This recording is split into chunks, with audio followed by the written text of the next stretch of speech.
큰 상처를 입은 법치를 바로 세우기 위해서는 엄정한 수사와 제대로 된 처벌이 이뤄져야 합니다.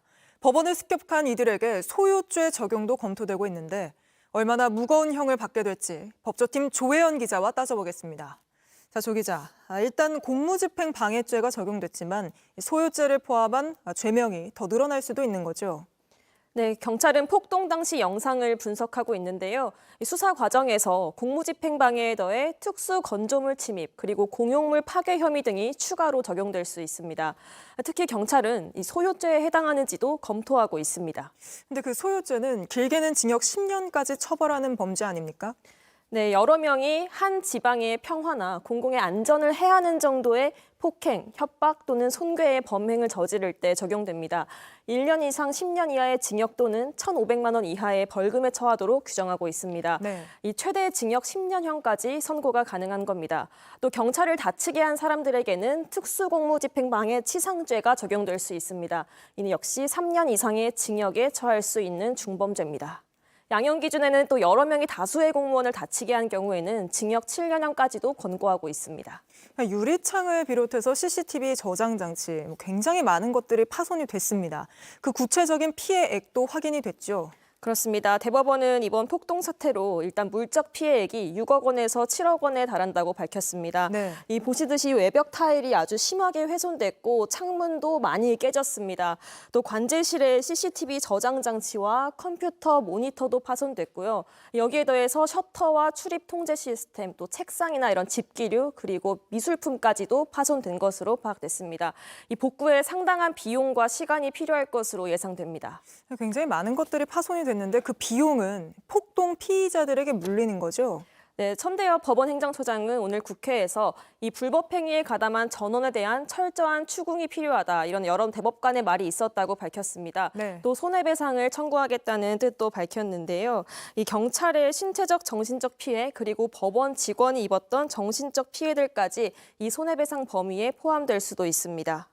그리고 또 그 7층 판사실에 난입하는 영상을 어제 저희가 단독 보도해드렸는데 이 영장 전담 판사의 방에 들어간 게 또 확인이 됐습니다. 네, 천대엽 법원행정처장이 오늘 국회에서 이 판사실 난입 상황에 대해서 좀 자세히 설명을 했는데 이건 한번 들어보시겠습니다. 7층에 있는 판사실 중에서 유독 영장 판사 방만 의도적으로 파손이 되고 그 안에 들어간 흔적이 있는 걸로 봐서는 이런 부분에 대해서 알고서 오지 않았나 하는 추측을 하고 있습니다. 네, 서부지법에는 영장 전담 판사가 2명 있는데 모두 윤 대통령의 체포영장을 발부했습니다.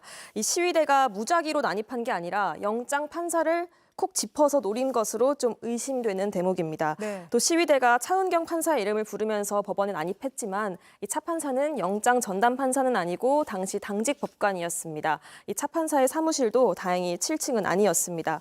이 판사 이름을 부르면서 법원에 난입하고 또 영장 전담 판사실에 직접 들어가기까지 한 건 시위대의 법관 공격 가능성을 입증하는 중요한 근거로 될 것으로 보입니다. 알겠습니다. 조혜연 기자와는 여기까지 짚어보겠습니다. 윤 대통령 극렬 지지자들이 벌인 법원 폭동 사태를 보면서 4년 전 미국 의회 폭동을 떠올렸다는 분들이 많습니다. 미국에선 실형을 받은 지지자들에 대해서 트럼프가 재집권과 함께 사면을 약속했는데 우리나라에선 불가능한 얘기입니다. 이지은 기자입니다. 2020년 대선에서 연임에 실패한 트럼프는 선거 사기를 주장했습니다.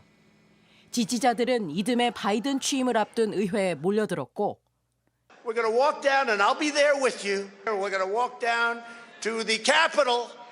이 말에 담벼락을 넘고 창문을 깨고 들어가선 4시간 동안 의사당을 점거했습니다.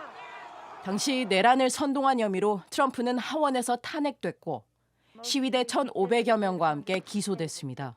My words were peacefully and patriotically. This was a protest against a rigged election. 우여곡절 끝에 재집권하게 된 트럼프는 처벌받은 지지자들의 사면을 말하고 있습니다. Everybody in this very large arena will be very happy with my decision on the J6 hostages. 비슷한 방법으로 이번엔 한국 법원이 공격을 받았습니다. 발바닥을 디딜 틈도 없을 만큼 유리가 파편화되어서 많이 굴러다니는 그런 모습에서 충격을 30년 이상 법관 생활하면서 초유의 미정유의 사태라는 데 대해서 큰 충격을 다들 받았다. 윤 대통령 지지자들을 움직인 것도 대통령의 부정선거론이었습니다. 민주주의의 핵심인 선거를 관리하는 전산 시스템이 이렇게 엉터리인데 어떻게 국민들이 선거 결과를 신뢰할 수 있겠습니까? 이번 폭력 행위에 가담한 시위대는 형사상 심각한 중범죄에 해당한다고 사법부는 보고 있습니다. 검경은 가담자 전원을 구속 수사할 수 있다고도 밝혔습니다. 두 번 대통령을 할 수 있는 미국과 달리 단임 대통령제인 우리나라에선 탄핵된 대통령의 사면이 현실적으로 어렵습니다. JTBC 이지은입니다.